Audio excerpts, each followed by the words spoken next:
Presidente, senhores ministros, senhora representante do Ministério Público, senhores advogados, na verdade, ministro Marco, não tinha participado desse debate e desse consenso, mas a estrutura do meu voto é muito simples e eu não estou contrariado, não.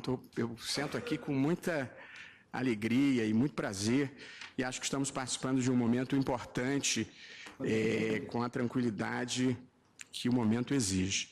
Eu penso, tal como o ministro Fachin, essa é a primeira observação que eu gostaria de fazer, presidente, é a de elogiar o ministro Fachin, não apenas, e com muita sinceridade, pela oportunidade, pela decisão oportuna de trazer essa matéria prontamente a plenário para não deixar uma situação de insegurança jurídica perdurar.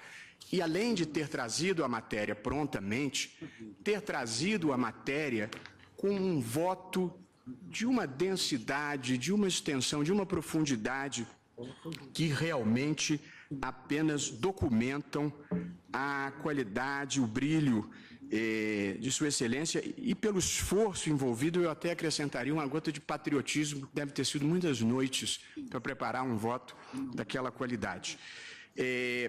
Eu penso também, presidente, que não é papel do Supremo fazer escolhas substantivas entre alternativas políticas.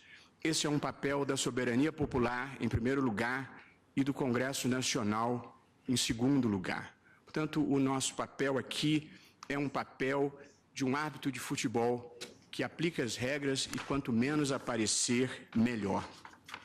Eu acho que o papel do Supremo aqui é o de preservar as instituições, promover justiça e resguardar a segurança jurídica, à luz da melhor interpretação possível da Constituição e das leis.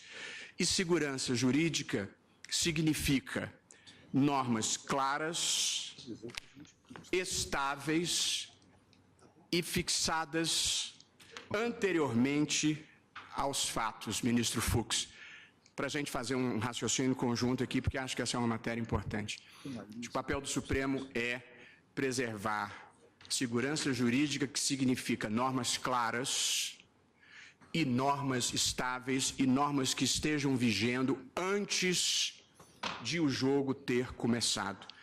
E por essa razão, eu pauto o meu voto, sobretudo, pela jurisprudência que o Supremo já produziu em matéria de impeachment durante o procedimento de 1992. E, em segundo lugar, pelos ritos que foram adotados pelo Congresso Nacional com a chancela do Supremo durante o procedimento de 1992.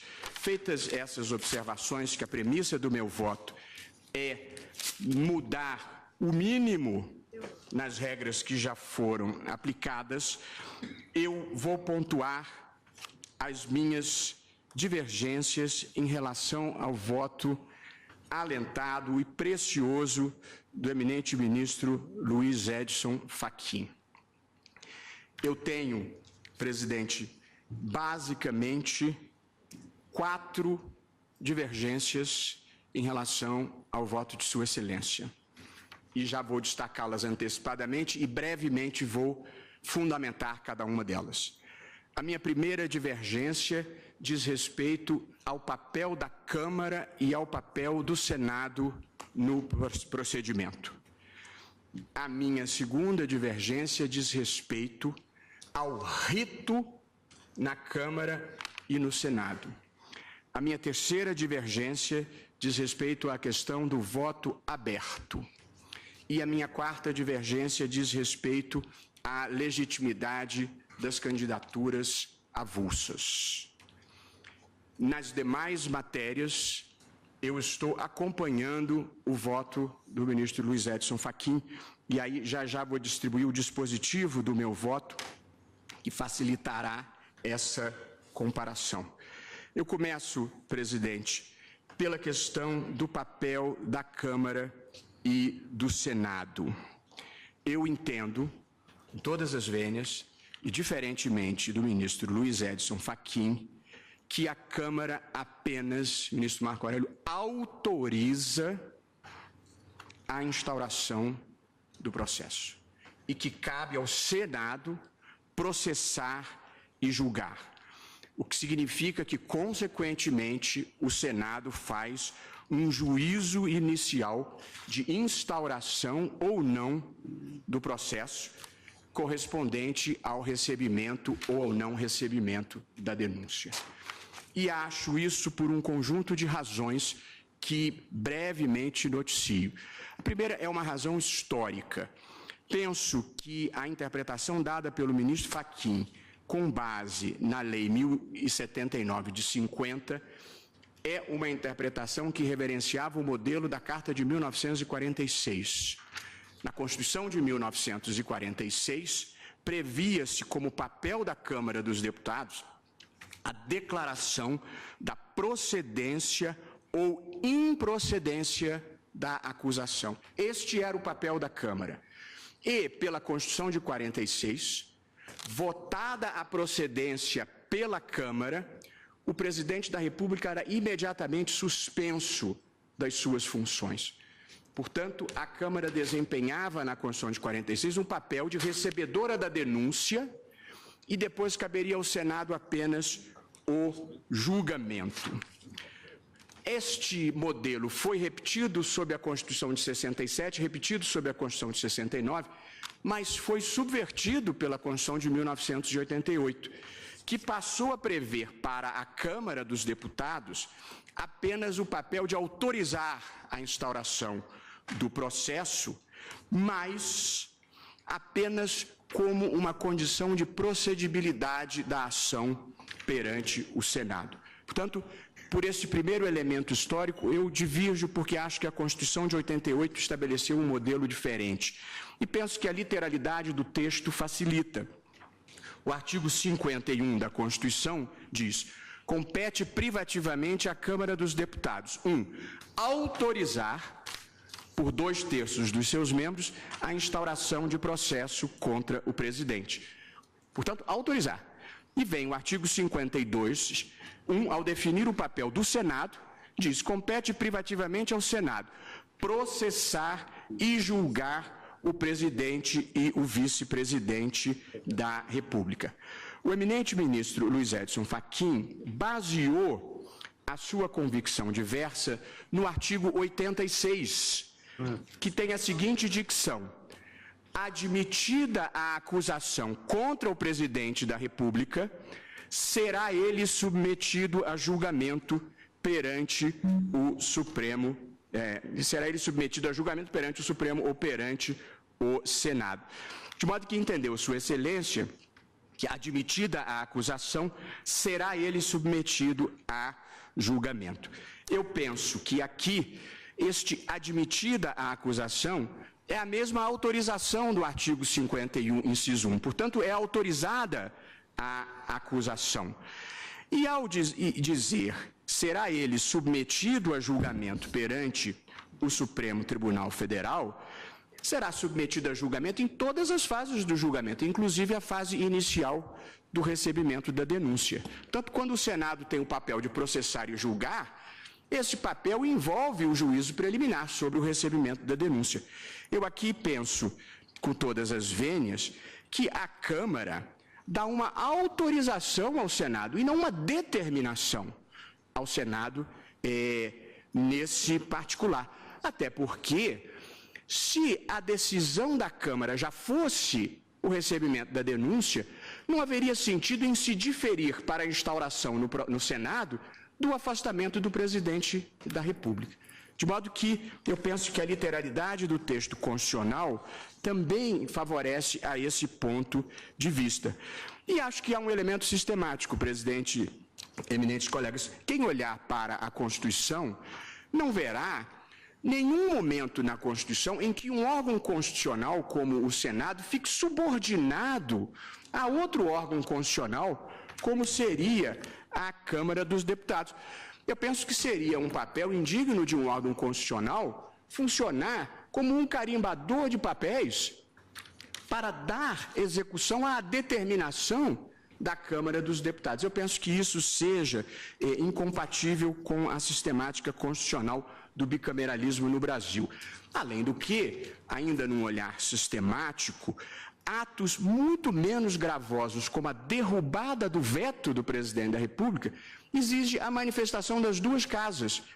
E o afastamento do presidente da República decorreria automaticamente da decisão de uma dessas casas. Portanto, eu acho que por esse conjunto de elementos, histórico e sistemático, o papel do Senado é um papel que envolve um juízo preliminar de recebimento ou não da denúncia. Além de achar isso por interpretação própria, presidente, foi isso que se fez durante o julgamento do processo de impeachment em 1992. A matéria foi judicializada e há manifestação clara do Supremo, embora em obter dicto, mas constante da ementa do voto do ministro Carlos Mário Veloso, textualmente, a afirmação de que a posição do Senado é a seguinte, escreveu Sua Excelência, o ministro Veloso. Observadas na ementa as limitações do fato de a acusação somente materializar-se com a instauração do processo no Senado, neste é que a denúncia será recebida.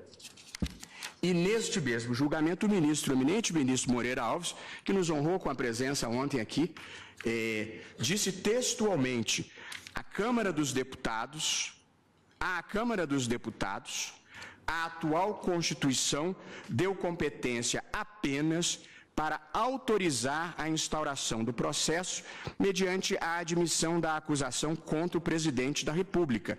Abre aspas, Sua Excelência, licença prévia para ser ele processado e, portanto, condição de procedibilidade para a instauração do processo contra ele, ao passo que atribui ao Senado participação exclusiva no processo e julgamento do impeachment, como sucede quanto ao Supremo Tribunal Federal nos crimes comuns de que o presidente da República é passível de acusação.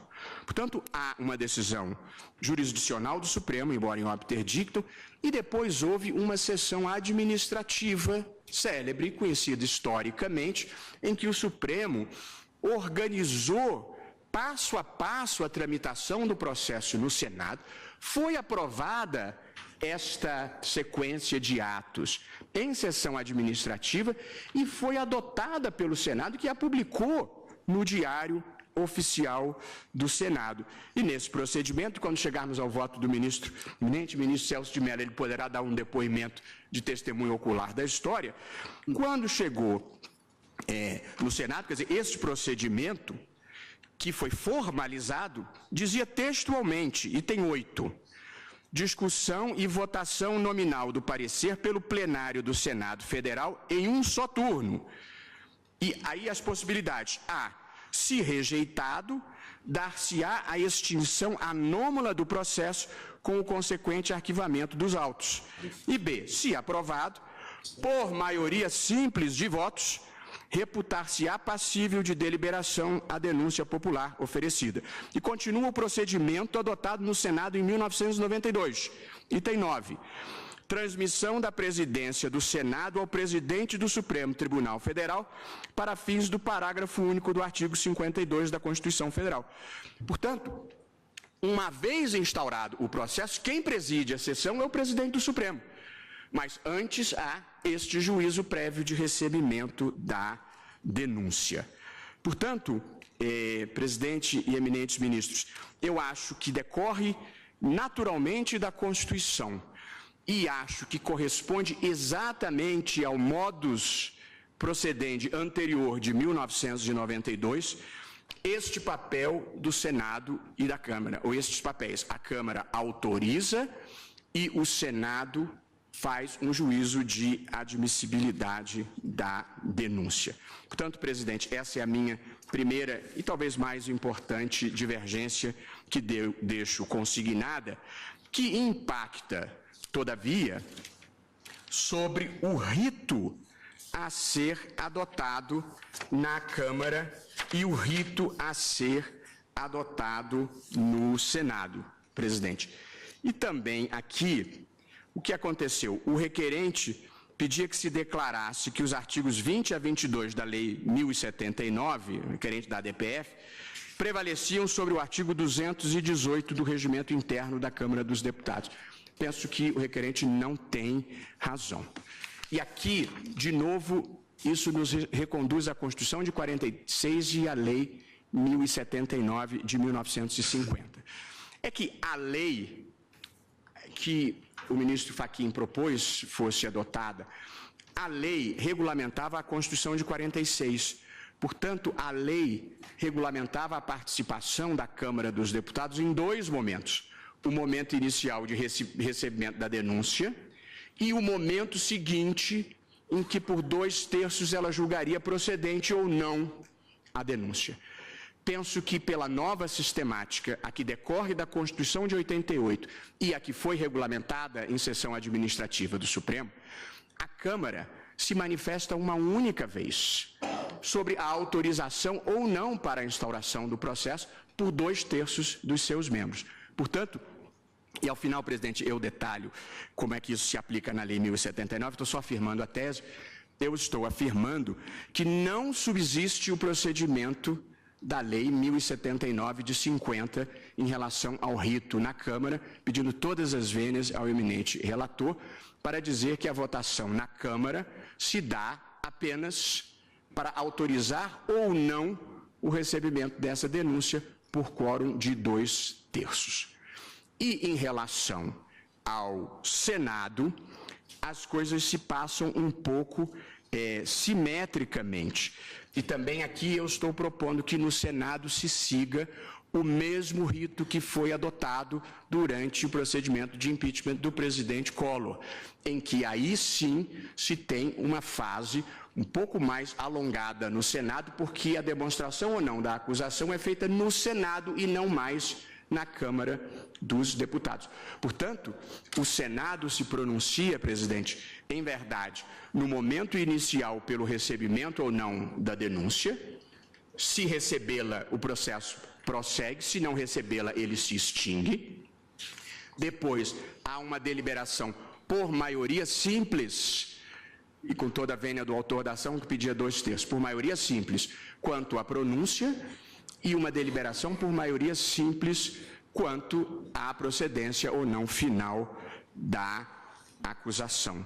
Portanto, presidente, no segundo ponto de divergência, eu estou adotando como ritos na Câmara e no Senado os mesmos que foram adotados em 1992 durante o impeachment do presidente Collor de Mello e não os dispositivos da Lei 1079 de 50, que considero insubsistentes à luz da Constituição de 1988 nesta parte.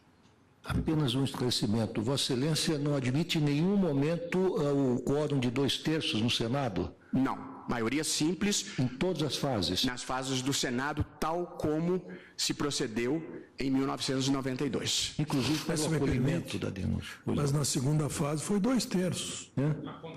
Na condenação é 2/3.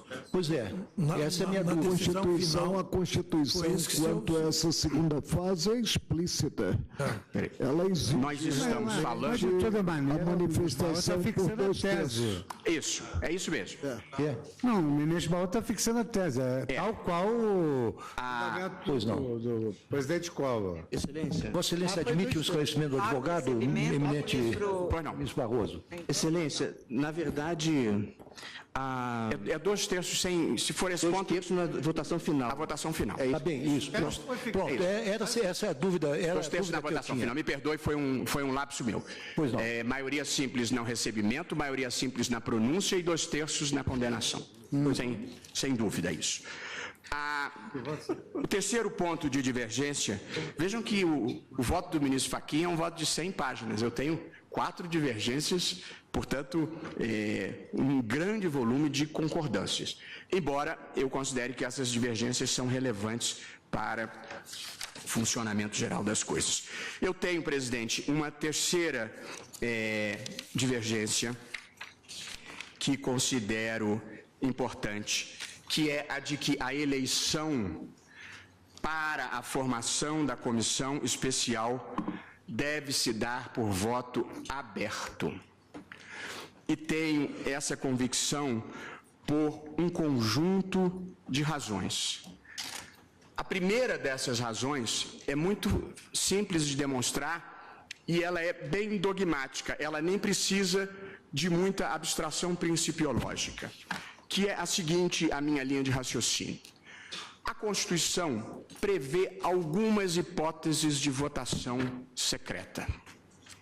Não prevê votação secreta para a constituição de comissão especial na Câmara dos Deputados para processar impeachment.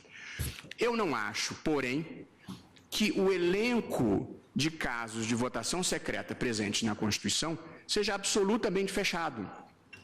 É possível que em documento infraconstitucional se preveja o voto secreto. Em tese é possível, mas esta hipótese não tem previsão de voto secreto na Constituição. Aí eu vou à Lei 1079 de 50. A Lei 1079 de 1950 tampouco prevê votação secreta para a constituição dessa comissão. Ela prevê expressamente a comissão, no artigo 19, mas nada fala sobre votação secreta. Alguém poderia imaginar que o regimento interno da Câmara pudesse prever alguma hipótese de votação secreta legítima. Acho até que poucas, mas algumas. Uma que todos reconhecem legítima é, por exemplo, a eleição da mesa da Casa.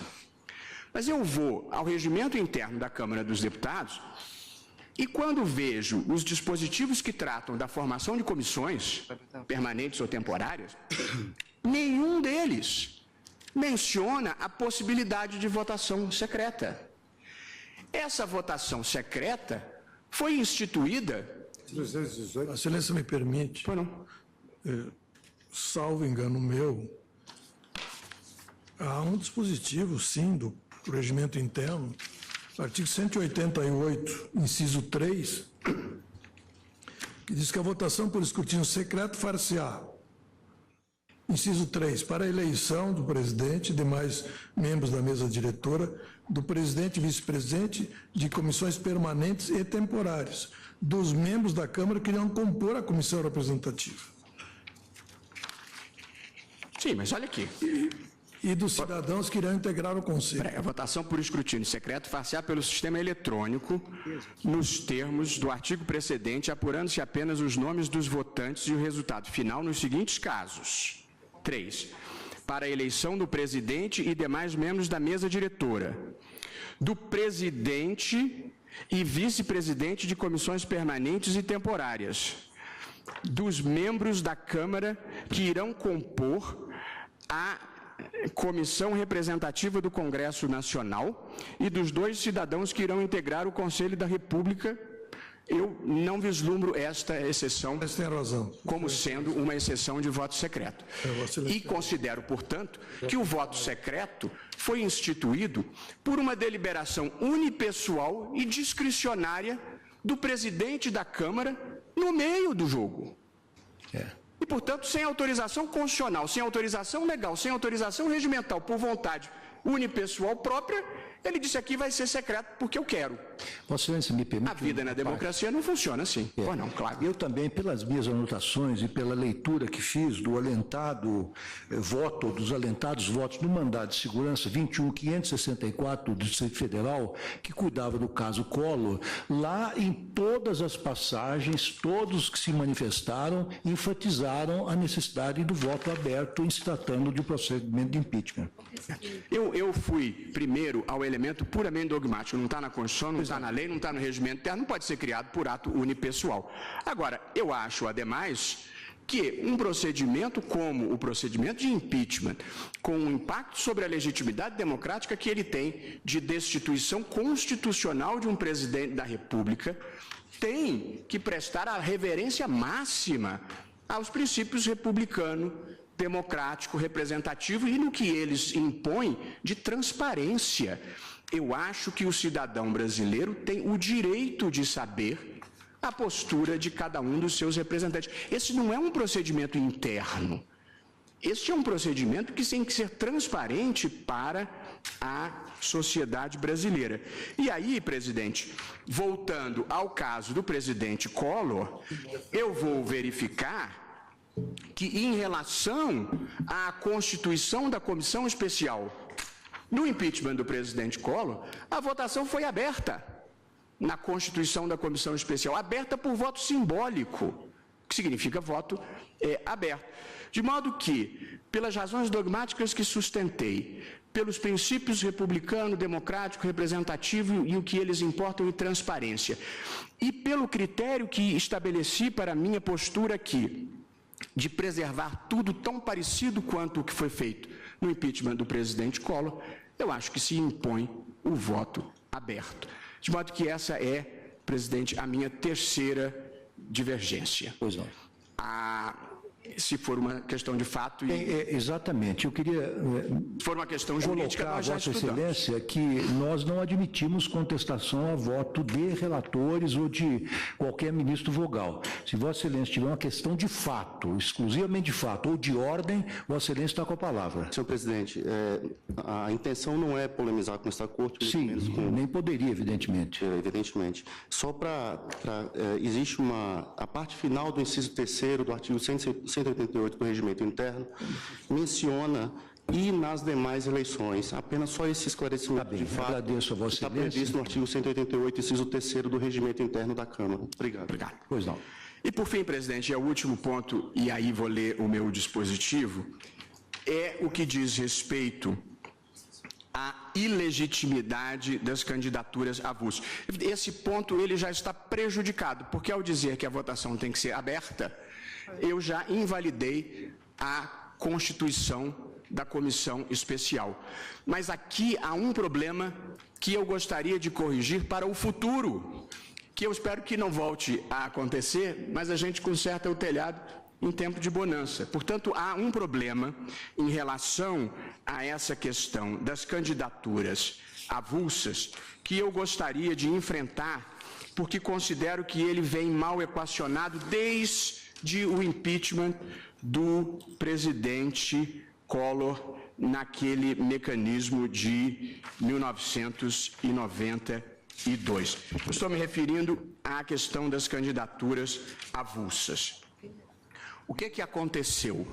E eu aqui descrevo brevemente, vou pedir licença para ler, são 3 sentenças, só para eu ser fiel aos fatos. O pedido cautelar inicial, o autor diz que a Câmara dos Deputados, de maneira casuística, diz ele, teria autorizado a formulação de candidaturas avulsas para a comissão especial instaurada para examinar o pedido de impeachment do presidente da República. Assim, relata a inicial, teria se criado uma chapa em oposição à que estava por indicação dos líderes partidários. Tal chapa reuniria, basicamente, prossegue a inicial, integrantes de segmentos de partidos políticos que não se sentiram contemplados pela indicação feita pelo líder. A escolha entre tal chapa oposicionista e a que havia se iniciado por indicação dos líderes teria sido levada à deliberação do plenário da Câmara por voto secreto, sem que houvesse sequer o quantitativo total de representantes em cada uma delas e que se pudesse, assim, assegurar a proporcionalidade dos blocos parlamentares ou partidos na composição final. Portanto, o que diz o autor da ação? O líder estava indicando nomes, formou-se uma chapa alternativa e foram levados ao plenário as 2 chapas. É isso que diz o pedido, e eu estou aceitando esse fato. Aí vem o presidente da Câmara, nas suas informações, e diz que aplicou o artigo 19 da Lei 1079, que alude a uma comissão especial eleita para emissão de parecer sobre o processo de impeachment. Aqui, presidente, eu peço um minuto de atenção, embora isso já esteja superado, mas é porque aqui há um erro histórico, é o que diz respeito a esse artigo 19 e por que as candidaturas avulsas são inaceitáveis. Há 3 regras aqui, 3 conjuntos de regras relevantes que eu gostaria de compartilhar. O artigo 58 da Constituição diz assim: as comissões... O artigo 58 da Constituição, 58, parágrafo 1º, delega a forma de constituição das comissões ao regimento interno da Casa Legislativa e garante a representação proporcional dos partidos ou blocos parlamentares. Portanto, o artigo 58, parágrafo 1º, diz que a constituição das comissões será regida pelo regimento interno e que tem que observar a proporcionalidade. Vem o artigo 19 da Lei 1079 de 50 e diz, ministra Rosa, o seguinte: recebida a denúncia, aquela que é apresentada ao presidente da Câmara dos Deputados, será lida no expediente da sessão seguinte e despachada a uma comissão especial eleita, da qual participem, observada a respectiva proporção, representantes de todos os partidos para opinar sobre a mesma. O problema nessa confusão é a palavra eleita, e eu já vou demonstrar por quê. Em terceiro lugar, temos o regimento interno, que diz: os líderes designarão os representantes dos partidos e blocos parlamentares nas comissões. Então, a Constituição diz representação proporcional. A lei diz comissão eleita e o regimento diz os líderes indicarão. Há uma certa dificuldade de reconciliar essas 3 disposições. E aí eu fui me debruçar sobre isso, embora já não precisasse, porque aí eu achei que há um problema. E o problema está no artigo 19 da Lei 1079, que eu acho que nessa parte também não foi recepcionado. Porque olha o que diz o 19. Recebida a denúncia, será lida no expediente da sessão seguinte e despachada a uma comissão especial eleita, da qual participem proporcionalmente representantes de todos os partidos. Eleita pode ter 2 sentidos: sujeita à votação, ou pode ter o sentido de escolhida, comissão especial escolhida. Eu até fui ao Aurélio hoje pela manhã. A primeira acepção de eleita é escolhida, não é votada. Portanto, esta é uma acepção possível. E não só é uma acepção possível, como é a única que faz sentido. Por que que ela é a única que faz sentido? É que não há lógica que possa sustentar que os candidatos do partido A que vão integrar a comissão especial sejam escolhidos não pelo partido A, que eles vão representar, mas pelo plenário. Não, a indicação tem que ser pelos líderes. Você não pode ter o representante de um partido em uma comissão eleito pelo plenário. Nem pelo bloco partidário, principalmente em matéria de tamanha complexidade. Eu reconheço que está prevista a formação da comissão, considerado também blocos de partidos políticos. Mas, no caso concreto, eu acho que prefere a referência, né, aos partidos. Eu entendo.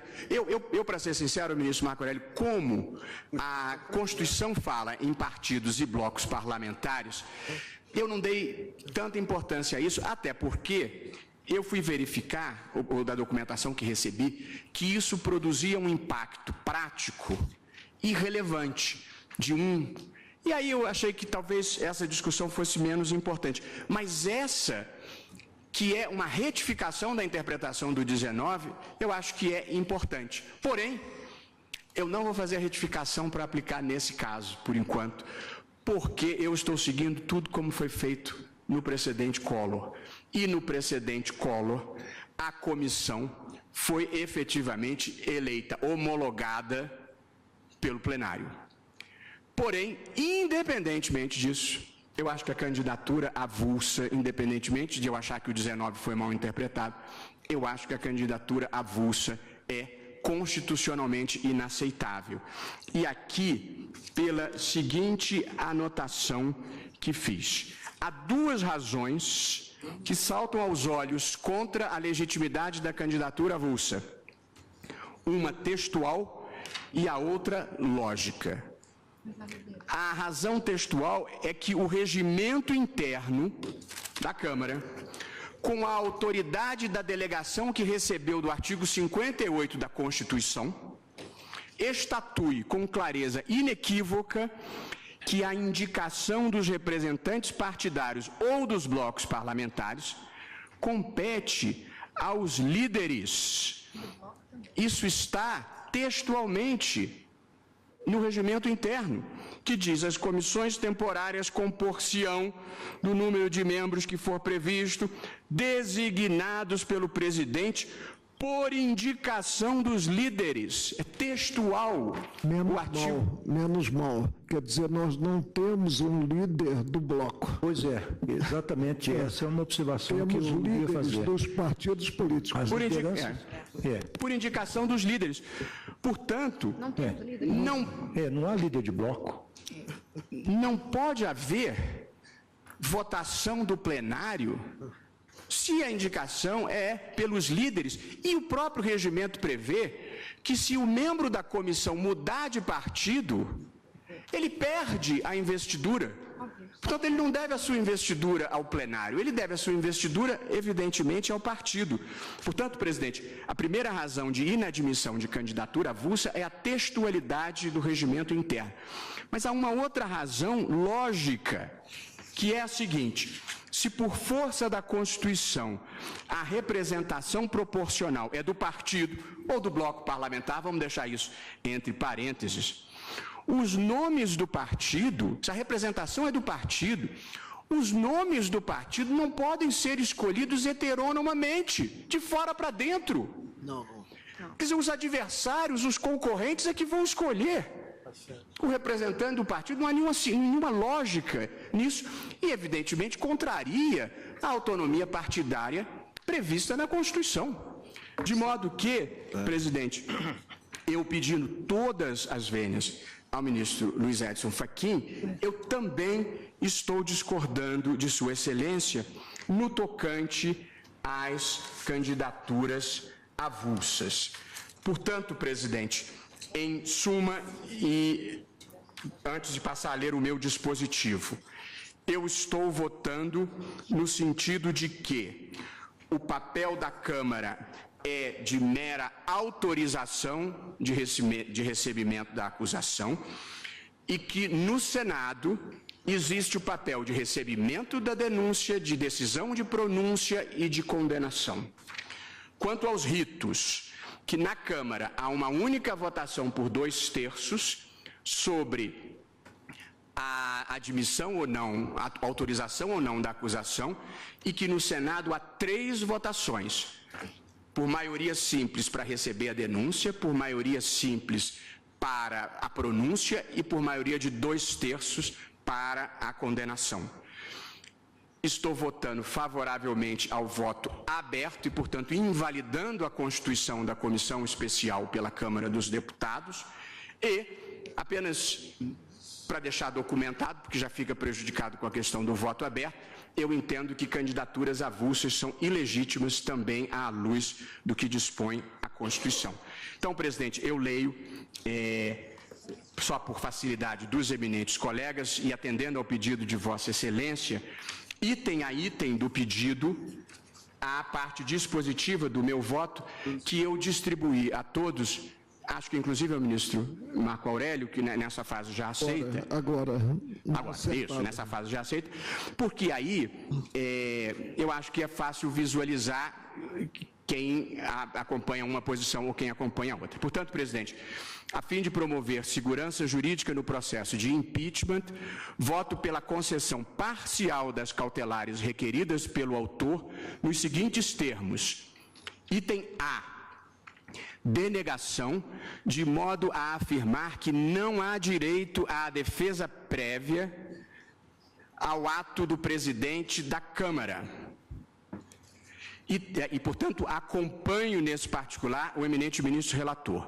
Item B, concessão parcial para estabelecer, em interpretação conforme a Constituição do artigo 38 da Lei 1079 de 50, que é possível a aplicação subsidiária dos regimentos internos da Câmara e do Senado ao processo de impeachment, desde que sejam compatíveis com os preceitos legais e constitucionais pertinentes, no que estou acompanhando o ministro relator. Item C, concessão parcial para 1. Declarar recepcionados pela Constituição de 88 os artigos 19, 20 e 21 da Lei 1079 de 50, desde que interpretados conforme a Constituição, para que se entenda que as diligências e atividades ali previstas não se destinam a provar a procedência ou improcedência da acusação, mas apenas a esclarecer a denúncia. E 2, para declarar não recepcionados pela Constituição de 88 os artigos 22 caput, segunda parte, que determina a dilação probatória e segunda deliberação na Câmara dos Deputados, partindo do pressuposto que caberia a tal casa pronunciar-se sobre o mérito da acusação. E aqui eu estou, com todas as vênias, divergindo integralmente do eminente ministro relator. No item D de dado, denegação por reconhecer que a proporcionalidade na formação da comissão especial pode ser aferida em relação aos partidos e blocos partidários, portanto, acompanhando o ministro relator. Item E, concessão integral para estabelecer que a defesa tem o direito de se manifestar após a acusação, acompanhando o ministro relator. Item F, concessão integral para estabelecer que o interrogatório deve ser o ato final da instrução probatória, acompanhando o ministro relator. No item G, concessão parcial para dar interpretação conforme a Constituição ao artigo 24 da Lei 1079 de 50, a fim de declarar que, com o advento da Constituição de 88, o recebimento da denúncia no processo de impeachment ocorre apenas após a decisão do plenário do Senado Federal, em votação nominal, tomada por maioria simples e presente a maioria absoluta de seus membros, divergindo aqui integralmente do ministro relator. No item 8, item H, concessão parcial para declarar constitucionalmente legítima a aplicação analógica dos artigos tais e quais da Lei 1079 de 50, os quais determinam o rito do processo de impeachment contra ministros do Supremo e contra o PGR, ao processamento no Senado Federal de crime de responsabilidade contra o presidente da República, denegando-se o pedido de aplicação do quórum de 2/3 para confirmar a instauração do processo, divergindo aqui parcialmente do ministro relator, concordância apenas quanto ao quórum. Item I, concessão integral para declarar que não foram recepcionados pela Constituição de 88 os artigos tais e quais da Lei 1079, porque estabelecem papéis da Câmara e do Senado Federal de modo incompatível com a disciplina que foi dada pela Constituição de 88, e aqui estou divergindo parcialmente do ministro relator. Item J, denegação para afirmar que os senadores não precisam se apartar da função acusatória, acompanhando o ministro relator. Item K, denegação para reconhecer a impossibilidade de aplicação subsidiária das hipóteses de impedimento e suspeição do CPP relativamente ao presidente da Câmara dos Deputados, acompanhando o ministro relator. A cautelar incidental de candidatura avulsa, concessão integral para declarar que não é possível a formação de comissão especial a partir de candidaturas avulsas, divergindo integralmente do ministro relator. E, por fim, cautelar incidental, concessão integral para reconhecer que a eleição da comissão especial somente pode se dar por voto aberto, e aqui, portanto, divergindo integralmente do ministro relator. Com a brevidade possível, presidente, diante da complexidade das questões, eu concluo o meu voto, deixando documentado as minhas posições para facilitar a votação final. Muito obrigado. Agradeço a Vossa Excelência também pela objetividade, concessão e profundidade do voto que proferiu. E então Vossa Excelência defere em parte também e rejeita as preliminares, certamente, não é? E admito a ação e rejeito todas as preliminares. Tudo que eu não manifestei expressamente, eu estou acompanhando o eminente relator.